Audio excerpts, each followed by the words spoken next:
ये बहुत ही गौरव का पल है। बड़े गर्व के साथ लोकतंत्र के उत्सव को मनाने का एक अवसर है।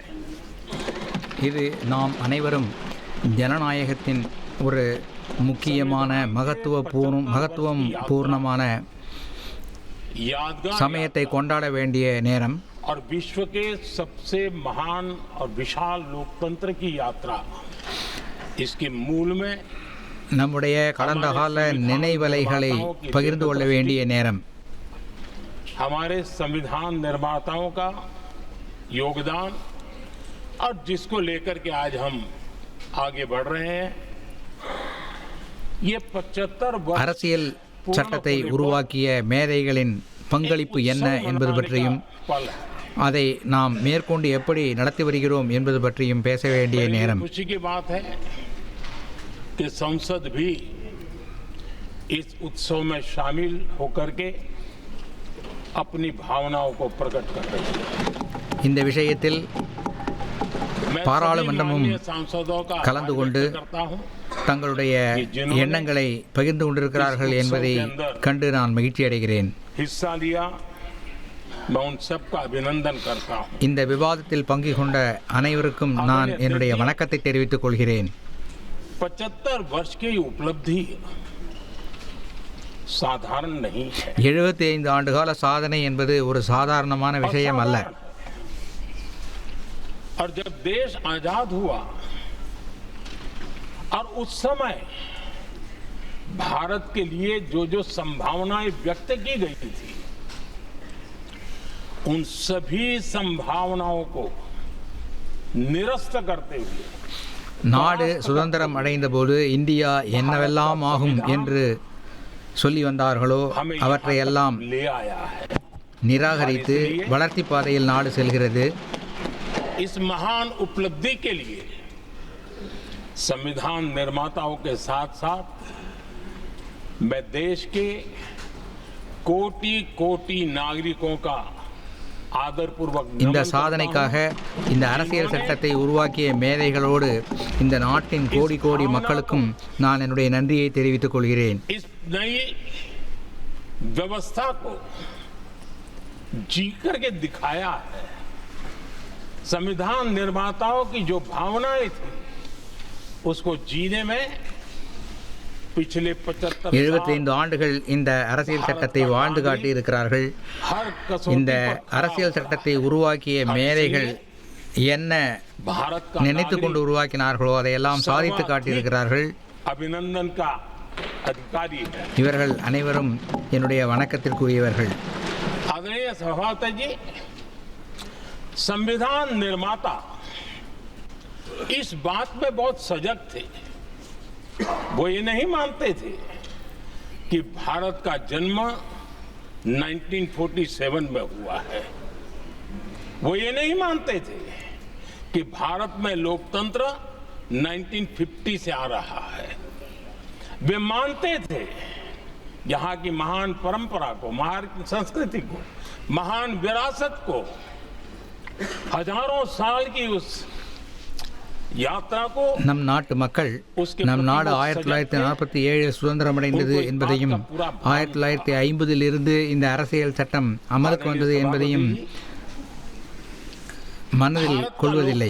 1000 பல்லாயிரம் ஆண்டுகளாக நம்மிடத்திலே இருக்கின்ற பாரம்பரியம் மீண்டும் தொடர்கிறது என்று தான் நினைத்தார்கள்.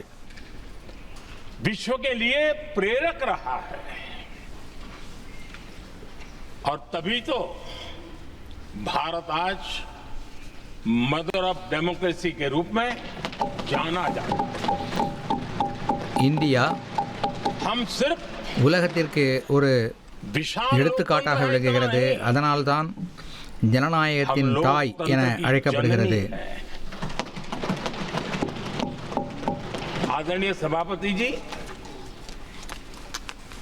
मैं जब ये कह रहा हूं तो मैं 3 महापुरुषों के कोट इस सदन के सामने प्रस्तुत करना चाहता हूं. அவைத் தலைவர் அவர்களே, நான் 3 மகத்தான மனிதர்களின் வார்த்தைகளை இங்கே சொல்ல விரும்புகிறேன். सभा के अंदर हुई चर्चा का उल्लेख कर रहा. उन्होंने कहा था सदियों के बाद हमारे देश में एक बार फिर ऐसी बैठक बुलाई गई है, यह हमारे मन में अपने गौरवशाली अतीत की याद दिलाती है। जब हम स्वतंत्र हुआ करते थे, जब सभाएं आयोजित की जाती थी जिसमें विद्वान लोग देश के महत्वपूर्ण मामलों पर चर्चा करने के लिए मिला करते थे। दूसरा कोट मैं पढ़ रहा हूं डॉक्टर राधाकृष्णन जी का। वे भी इस संविधान सभा के सदस्य थे। उन्होंने कहा था, इस महान राष्ट्र के लिए गणतांत्रिक व्यवस्था नई नहीं है। हमारे यहां ये इतिहास के शुरुआत से ही है।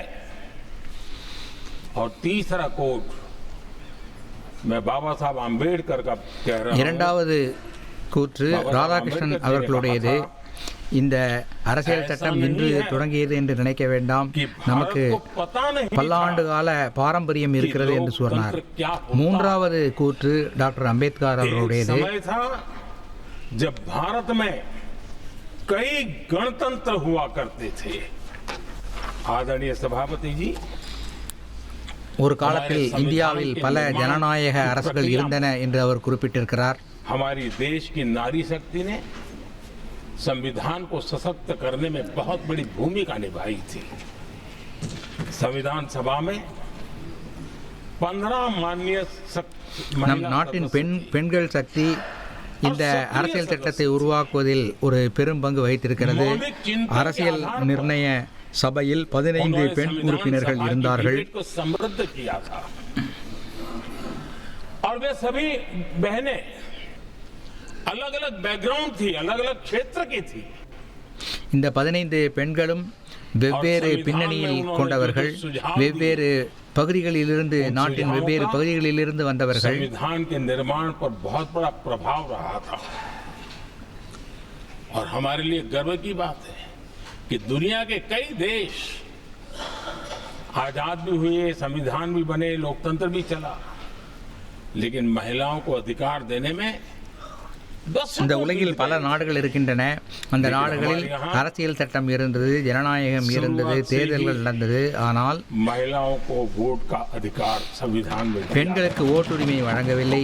நம்முடைய அரசியல் சட்டம் தொடக்கத்திலிருந்தே பெண்களுக்கு ஓட்டுரிமை வழங்கியது. जब G20 समिट हुई, उसी भावना को आगे बढ़ाते हुए, क्योंकि संविधान की भावना को लेकर के हम सब जीने वाले लोग हैं, हमने G20 की अध्यक्षता के दरमियान विश्व के सामने विमेन लेड डेवलपमेंट का विचार रखा और विश्व के अंदर विमेन डेवलपमेंट से अब आगे जाने की जरूरत. G20 மாநாடு, உச்சி மாநாடு இந்தியாவில் நடந்தபோது பெண்கள் தலைமையில் வளர்ச்சி என்ற விஷயத்தை முன்னெடுத்து சென்றோம்.